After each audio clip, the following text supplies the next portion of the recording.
Olá, sejam todos bem-vindos à Casa de Doutor Augusto Silva, ao canal no YouTube do Centro Espírita Augusto Silva, no qual aqui nas quartas-feiras trazemos um pouco do que temos no nosso querido salão de exposição. Bom, no estudo de hoje nós vamos conversar sobre uma fala de Paulo, que está no seguinte versículo, na qual ele faz referência, né? Em tudo dai graças. Paulo fala numa carta que ele escreve aos Tessalonicenses, capítulo 5, versículo 18. Em tudo dai graças, porque esta é a vontade de Deus em Cristo Jesus para convosco. Bom, vamos tentar entender, então, sobre o que trata o aconselhamento do apóstolo, o aconselhamento de Paulo de Tarso. Vamos, então, primeiro verificar o significado da palavra, a origem etimológica da palavra. Dar graças seria o mesmo que agradecer, e agradecer vem do latim gratus. Gratus, cujo significado é acolhido com gratidão, que tem gratidão. Então, analisando a origem etimológica da palavra, nós vamos percebendo, né, que quando Paulo ele nos aconselha em tudo dai graças, ele também está nos convidando a acolher o que a vida nos apresenta com agradecimento, a acolher de fato o que nos ocorre, o contexto no qual nós estamos, o nosso lugar de hoje. Esse nosso lugar de hoje, que é composto pelas pessoas com as quais nós nos relacionamos, pelo contexto profissional no qual nós nos encontramos, pelo contexto pessoal e emocional que nós estamos vivenciando, pelas pessoas que nos circundam no lar, no trabalho, ou todos aqueles com os quais nós nos encontramos ao longo do dia, seja por um período extenso ou por um período curto de tempo, porque nós bem sabemos que não se trata de quantidade, mas de qualidade de convivência. Então, acolher com gratidão o que o Pai nos apresenta através desta escola chamada Planeta Terra, através desse educandário cujo mestre e coordenador nós bem sabemos que é Jesus. E seguindo um pouco adiante, né, no que diz respeito a acolher, aqui queremos trazer uma figura muito representativa na natureza, né? Imaginemos só se todas as sementes, né, que para germinar precisam se recolher ali no solo escuro, recebendo umidade e calor, imaginemos se essa semente se rebelasse e ela simplesmente resolvesse que aquele ambiente não é o melhor ou o mais adequado, não é o que ela deseja, não é aquilo que ela esperava, e não germinasse. E vendo bem todo esse ciclo dela, né, ali quando ela aceita, além do solo, aceita romper a sua superfície, romper a sua parede, e aí trazendo a simbologia para nós, romper com velhos hábitos, romper com velhos comportamentos que já não nos fazem bem, que não servem ao nosso crescimento, né? Ali na simbologia da semente a gente vai percebendo que ela rompe, se desvencilha desta camada, que nesta próxima etapa do ciclo de vida dela já não faz mais sentido. Fez sentido na etapa de semente, na etapa antes da germinação. A protegeu enquanto era necessário, mas depois já não faz mais sentido. E ela rompe, e aí sim ela consegue, já mais forte, romper a escuridão do solo, sem, no entanto, abandoná-lo, porque ao crescer para cima, ela também cresce as suas raízes solo afora, nas suas profundezas, e ali se sustenta, não só em termos físicos, de se manter de pé, mas se sustenta, inclusive, em termos nutricionais. E aí, o que seria se o solo que a recebe não aceitasse ser rasgado por ela? Porque quando a gente olha a foto da representação daquela árvore ali, com raízes tão grandes e com certeza tão profundas, imagine se o solo se endurecesse e não aceitasse ser rasgado por essas raízes, ser trespassado por elas, se ele ou então, ao invés de se endurecer, se ele se amolecesse a ponto de não sustentar a árvore que está acima das raízes. Então vejam bem o quanto que nós, na nossa caminhada, nas nossas decisões diárias, nós contribuímos com o nosso crescimento, com o nosso despertar e também contribuímos uns com os outros, né? Somos colaboradores dessa vida em sociedade e aí a importância que Paulo nos traz de tudo acolhermos com agradecimento, com bom ânimo, boa vontade.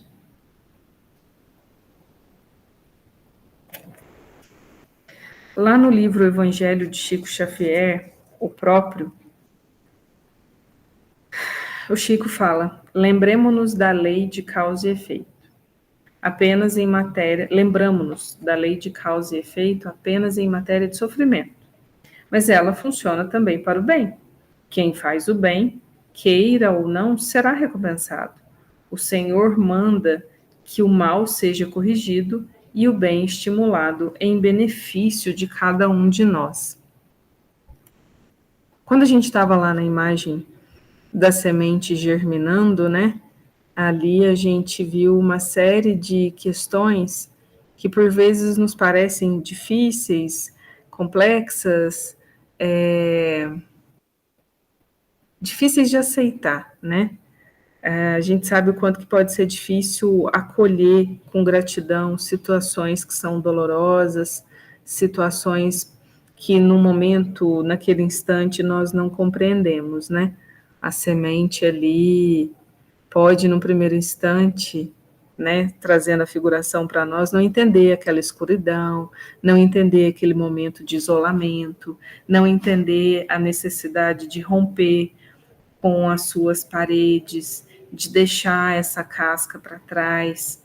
Isso pode ser, muitas vezes, um movimento extremamente doloroso e complicado, porque se a gente criou ao longo do tempo cristalizações muito endurecidas, pré-concepções muito endurecidas, manias e desejos superficiais dos quais nós achamos que não vivemos sem, tudo isso pode tornar essa casca, essa parede extremamente resistente e trazer muita dor para nos desvencilharmos disso. Bom, isso, como o Chico bem nos lembra, é daquilo que a gente mais se lembra quando se fala em causa e efeito.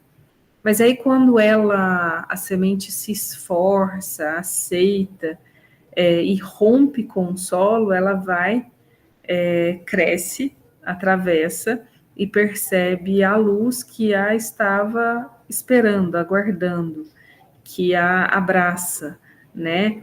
Então, fruto do seu esforço, ela de fato enxerga a luz quando vem à superfície do solo. E é isso que o Chico nos lembra, né? Que quem faz o bem, mesmo que a gente não queira, a gente vai ser recompensado. Que o Pai pede, né, que o mal seja corrigido e o bem estimulado. Vejam bem a palavra que o Chico fala, né? Ele fala que o mal seja corrigido. Ele não fala que o mal seja destruído, combatido de uma forma violenta, mas que seja corrigido, que seja colocado essa energia no seu devido lugar, para que então a gente manifeste o amor e a luz. E aí, quando aqui o Chico falou em recompensa, né, em sermos recompensados, por qual recompensa nós muitas vezes esperamos?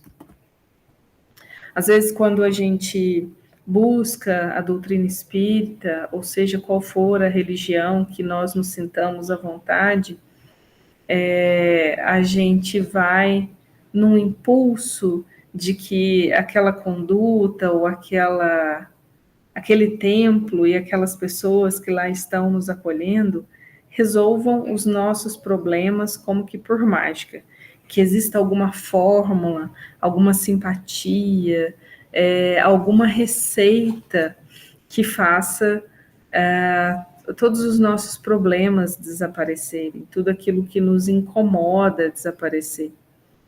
E aí, quando a gente segue em frente e percebe que essas coisas não estão desaparecendo, a gente precisa mudar de nível e de etapa e perceber que o principal objetivo do Evangelho é nos fazer, um dos principais, é nos fazer olhar para dentro e entender por que esta ou aquela situação nos incomoda, o que esta ou aquela situação encontra de semelhante, de eco em nós, para que então a gente trabalhe e se envolva com o nosso amadurecimento, com a nossa melhora e, consequentemente, aquilo que nos incomodava tem grandes chances de parar de nos incomodar, porque aquilo que está ao nosso redor, o contexto, as situações, por vezes elas não mudam, nos convidando para que nós mesmos façamos essa mudança, para que nós nos corrijamos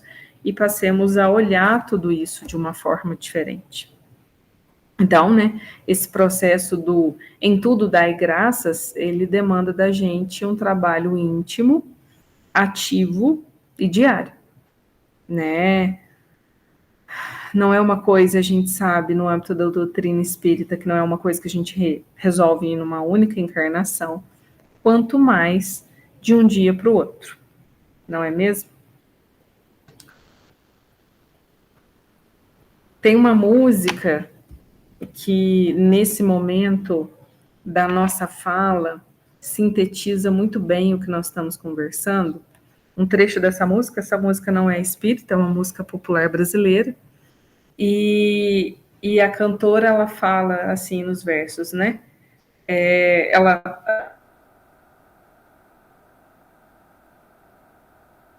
ali antes de chegar nesses versos, ela mencionou a questão de dos, e aí ela segue dizendo, né? Persista na semente que ainda não floriu. Não deixe de amar só porque ninguém viu. Verás que a luz do dia sempre te abraçou. E aí, quando a gente volta na figura da semente germinando, né? Aquela semente que ainda não chegou no seu ápice, que ainda não chegou no seu máximo, que é a produção das flores e dos frutos, percebendo todo o seu potencial e amando a si mesma, cuidando de si mesma, e esse é um dos amores que, por vezes, quem está ao nosso redor e não nos conhece tão intimamente, é um dos amores que não é visto, né? Esse auto-amor, esse auto-cuidado, esse auto-abraço, esse auto-acolhimento, esse auto-perdão, são movimentos de amor por si, e aí lembrando, amor genuíno, não vaidade, são movimentos de amor que não são públicos. E aí, quando a semente ali faz isso e persiste, ela alcança a superfície do solo e percebe que a luz sempre esteve lá, sempre esteve presente, contribuindo para a sua subida, contribuindo para a sua germinação, e posteriormente contribuindo para o seu florescimento, para o seu crescimento. E aí o Chico fala, né, em se tratando de medo, né, porque às vezes quando a gente está ali no escuro, né, na solidão, se autoavaliando, se conhecendo, se percebendo, às vezes a gente fica com medo de não dar conta, de medo de seguir adiante, de seguir em frente. E aí o Chico fala que a única coisa de que a gente deve ter medo é da nossa própria reação diante do inesperado. Porque diante do inesperado, vem à tona reações que dizem muito ao nosso respeito, dizem muito a nossa essência, a nossa motivação, é aquilo que está ali. Vamos dizer que a gente tem algum problema para resolver, a gente tem algo para consertar, a gente está numa oficina e algo que a gente tem que corrigir com rapidez. Então, a gente vai pegar as ferramentas que estão mais disponíveis ali na bancada. Se a gente tem que resolver aquele problema e consertar aquele equipamento com rapidez, a gente não vai buscar, por exemplo, ferramentas que a gente ainda tem que encomendar, ferramentas que vão chegar dali a alguns dias, que eu tenho que ir num outro estabelecimento buscar, que eu tenho que fazer uma pesquisa a respeito dela. Para resolver aquele problema de imediato e emergencial, eu vou usar as ferramentas que estão ao meu alcance mais facilmente. E se elas estão ao meu alcance mais facilmente, é aquilo que eu tenho manifestado, é aquilo que faz parte do meu cotidiano interno.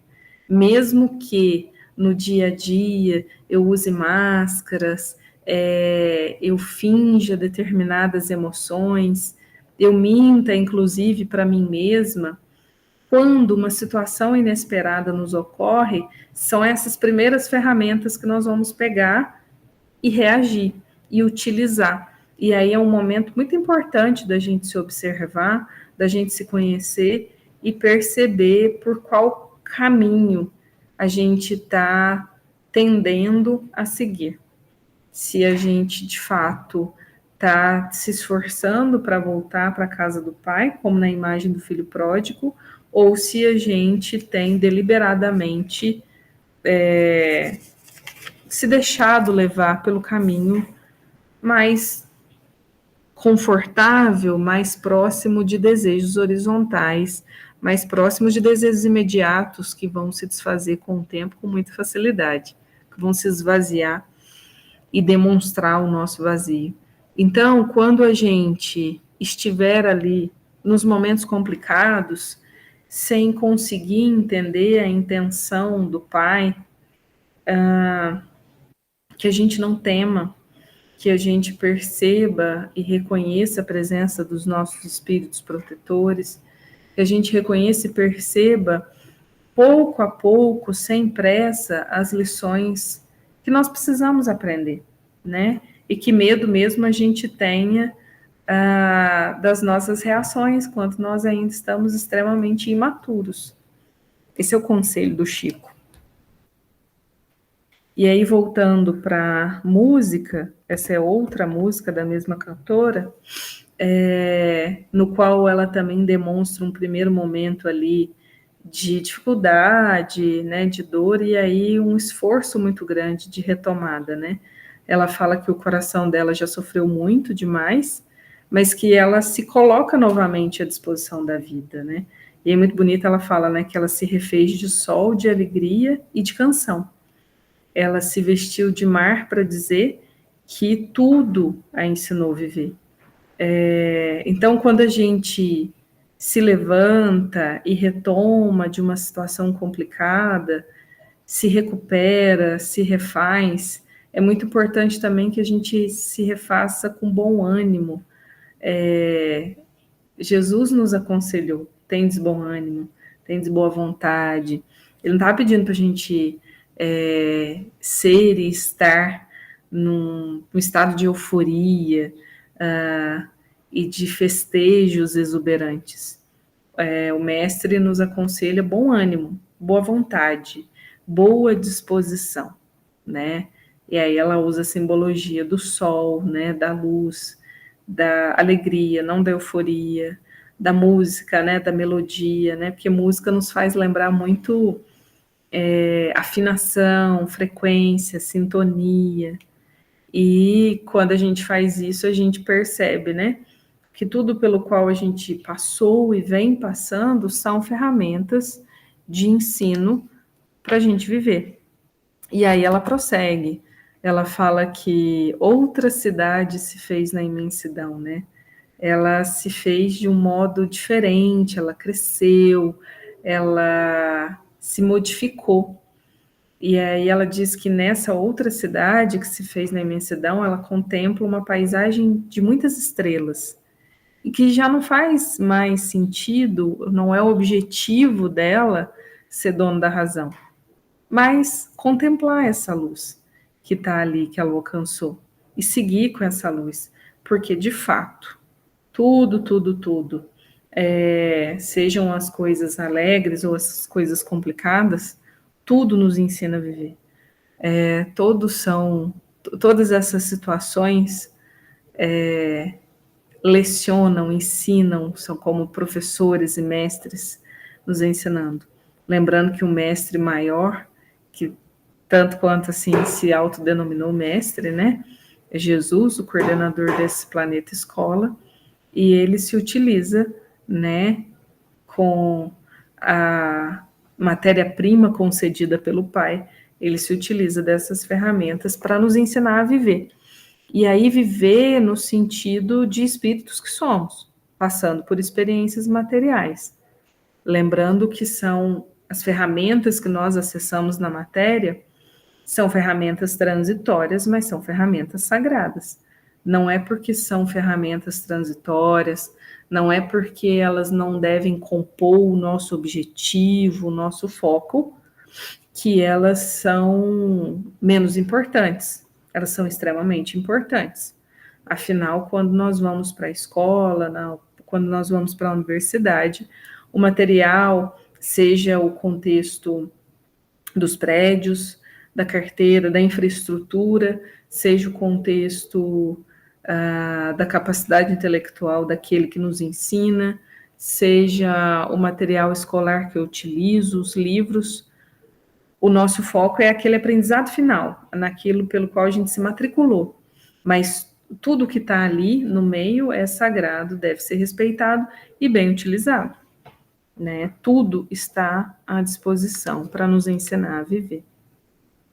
E aí, o capítulo que de fato estuda essa fala de Paulo está lá na obra Pão Nosso, é o capítulo 100, no qual Emmanuel fala, rendamos graças. E aí ele inicia de uma forma muito bonita, né? Como sempre,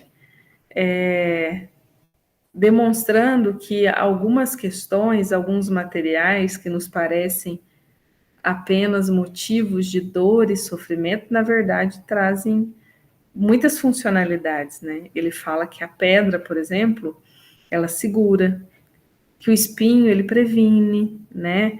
Às vezes, se a gente vai acessar uma planta que seria venenosa, uma situação que seria venenosa, antes dela vem o espinho, que com mais delicadeza, com mais sutileza, lógico, se a gente não for pegar a planta e apertar, mas que num primeiro momento já nos previne de situações que podem ser mais complicadas.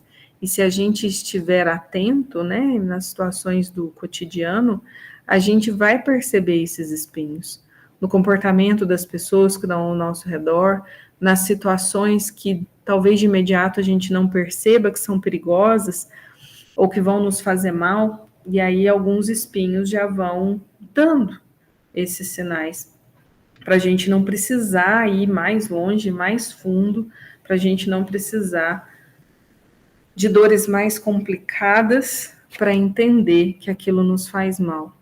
O fel, né, remedeia, quantos medicamentos amargos fazem bem. E o fogo refunde, o fogo nos desmancha e nos refaz, nos recoloca.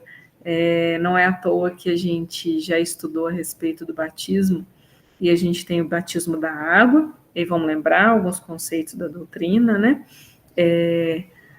O batismo da água se dá quando nós estamos no ventre da nossa mãe, mergulhado ali no seu ventre, na água, primeiro mergulho, né, no qual a gente reencarna nesse planeta, e aí ele chega no batismo do fogo, que são as provas e expiações pelas quais nós vivenciamos aqui nesse planeta escola.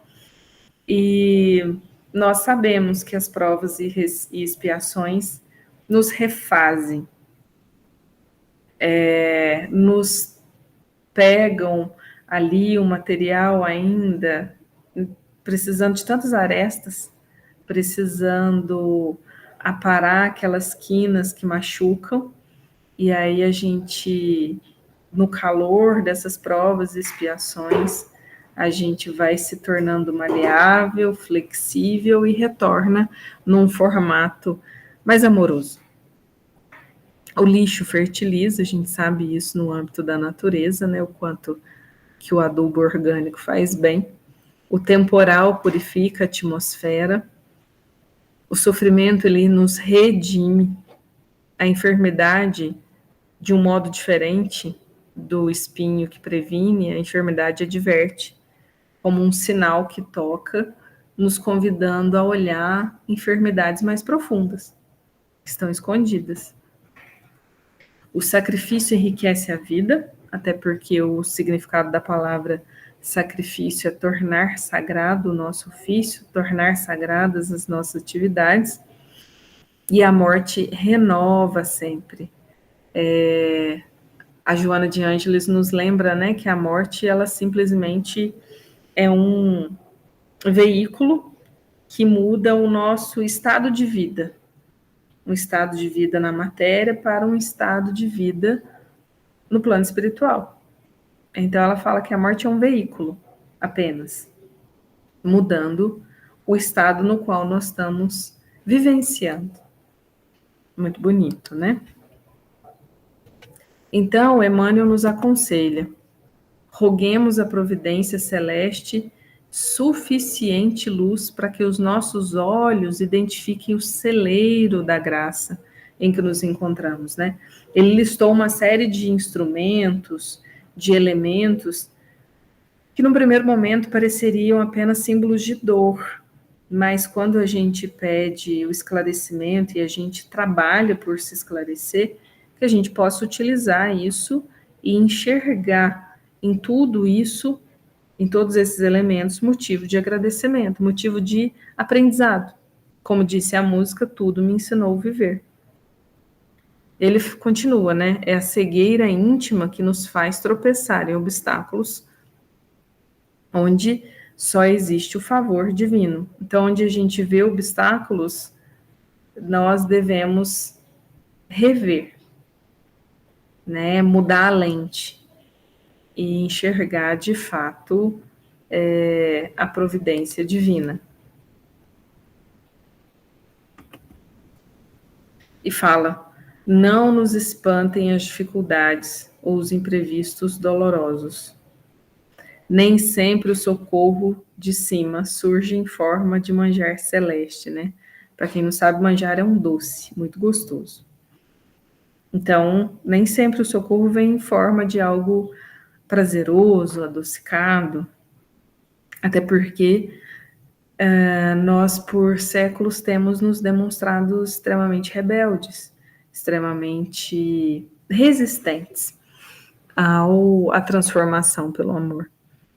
Então, comumente, né, o socorro ele aparece na feição de recursos menos desejável, de recurso menos desejável, né? Vem por vezes de um jeito que a gente não gostaria que viesse, mas não é porque está diferente daquilo que a gente gostaria que nós vamos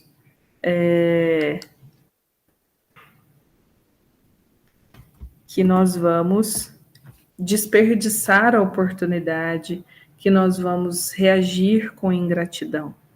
Então, que nós nos lembremos sempre desse aconselhamento do apóstolo, do aconselhamento de Paulo, para que nos esforcemos em acolher, abraçar de fato aquilo que a vida nos traz e entender, aprender com tudo isso, vivenciar da melhor maneira possível. Nós, então, agradecemos a companhia de todos, a vibração de todos por esse trabalho e aqui nos despedimos e desejamos bons dias. Que assim seja.